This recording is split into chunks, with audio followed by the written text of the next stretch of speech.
Steve, I really enjoyed the show last night. Thank you. Tell us how it came about.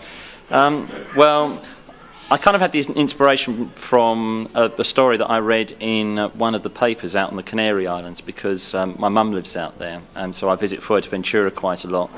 And there was a story about how there was an oil reserve somewhere in the Atlantic Ocean between Fuerteventura and Morocco, and there's just going to be this big argument basically as to who can lay claim to it if they can actually extract the oil. So they're going to build a port. They want to build a port on the south of Fuerteventura, and that's kind of gave me the idea for it. And I thought of this hidden island in the middle where this oil would be. And of course, there's a lot of argument surrounding oil at the moment in world affairs.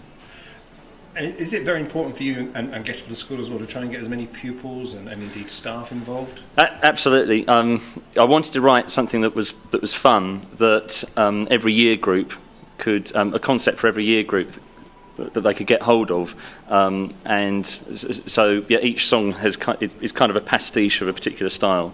And yes, and certainly when you see it, there are a lot of children up on stage, and apart from it being a logistical nightmare, which I don't have to worry about, the teachers are absolutely brilliant at sorting that out. It looks great, and of course every child gets involved with the production. And we're talking about production. When actually was the first rehearsal, so to speak? We started rehearsing just after the SATs, so that would have been the end of May, beginning of June.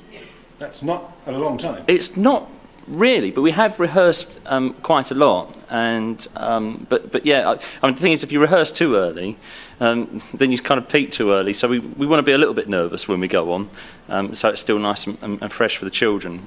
But they're really confident, and I'm knocked out with how they just get up there and they do it in front of all these people with everybody watching them. They're just brilliant.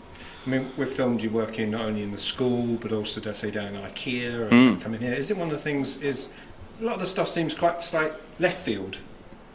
What you wouldn't expect for children to do.